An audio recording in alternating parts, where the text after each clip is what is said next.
this session, since this is the first couple videos I'm going to post to kind of introduce people to how this site's going to work, this session was kind of beautiful. I loved it. I feel that way about some of my work, is after I'm done, there's such a satisfying beauty to it. In this case, this was a couple weeks ago. It's still kind of stuck with me. I think it was May 21st. You'll see the date and time at the top of the session, and then the target ID underneath, which you can see matches the target ID on the website, thesocialrv.com. I'll say it again. This platform right now I think is the best platform out there for remote viewers. The reason being that the user interface means that you have to submit your session data before you can see your feedback. That means if you're looking at a session online, you know the process that all the remote viewers on that site had to go through in order to post their stuff. So you know that it's legitimate because they had to upload their session information before they could see their feedback picture. You see, this session was really, really fun because at the very beginning of it, I saw a face. I saw a couple eyebrows looking at me. It was weird. I think there's more to it than that, but for whatever reason, that was what jumped out at me. And so I described them. I said that there were these dark colored patches that were kind of lightish in texture. They were equal spaces apart from each other with a space in between. And on the side, I wrote analytical overlay eyebrows. It was great. The statue has eyebrows on it. I had a feeling like there was a lot of stone involved, like concrete, because of the statue feeling that I was getting. And so I tried to get out of the environment, get back into my quiet mind, but I made a point to make a note of that stone feeling because it seemed odd that my subconscious was just offering that up, and you get used to that odd feeling. Like, where did that come from? A lot of times that's the remote viewing information. That's what it feels like. It's surprising. So I felt like I was looking at this concrete structure that was ancient. And my imagination took that feeling and turned it into the Parthenon or the Colosseum. And I wish it hadn't, but it did. Because what that did is it made me focus on one aspect of the picture that I was looking at, which was the base. If you look at the sketch, the base that I'm describing as concrete looks a lot like the base in the picture. And it's got green to the left of it, just like I wrote. And it's got this earthy tan color to the left of it, just like I wrote. It's all there. But I was dialed in on that because my imagination was like, oh, that looks like a Parthenon. And so I thought, that's super interesting. I wasn't quiet enough. But you do what you can. It's hard to stay quiet enough for long enough. I'm describing the Parthenon.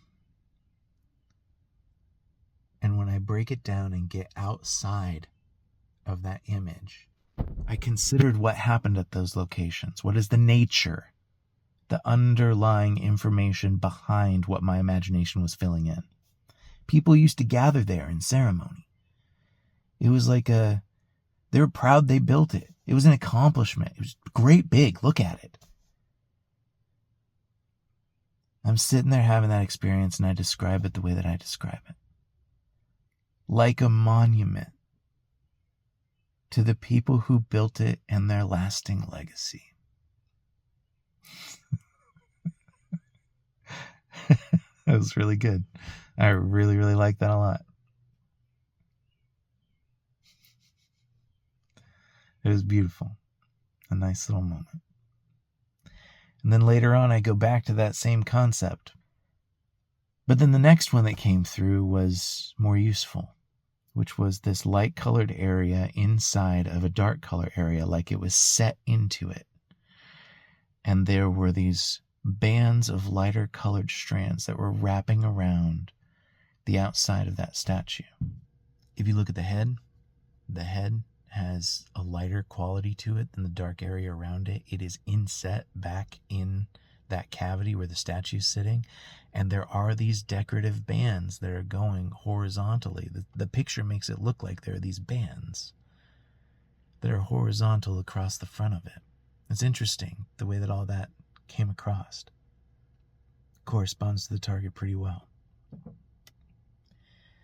But anyways, the beauty of a target like this for me is that there's so much emotional investment that is put on it. It kind of shines in a unique way. Stephen A. Schwartz, which is he's a super interesting guy. You should spend time researching Stephen A. Schwartz, because I feel like his connection to this phenomenon is as strong as anybody else I've studied. But he points out the phenomenon of numinosity, and I found it in other places too, but he put it really, really well. He said, if I view a warehouse, I'm probably going to get, very boring descriptions if I make contact with the site at all. But if I view a cathedral that's the same dimensions as the warehouse, there's a lot of similarities between those two structures. They're both great, big, fairly rectangular shapes. Some cathedrals are cross-shaped, but still large rectangular space, open space in the middle. Great big empty space, very similar. The cathedral shines. The warehouse feels boring and the cathedral just shines. There is something about the spiritual, emotional, interesting aspect of a target that stands out. The more emotional commitment people have attached to it over time, it seems like it really shines. So I don't know what all that's about, but targets like this one, they feel like that sometimes. Like they got a lot of good stuff underneath them. You just want to kind of dig at them a little bit. I don't know. Anyways, I hope you enjoyed talking about it. I loved this session. I hope you guys get something from this. I hope it helps you with your own practice. This is a fun new adventure for me. I've been at it for like 4 years, but I've never really thought about sharing all of this. But I think I'm going to share it now. So, thanks for exploring this weird space with me.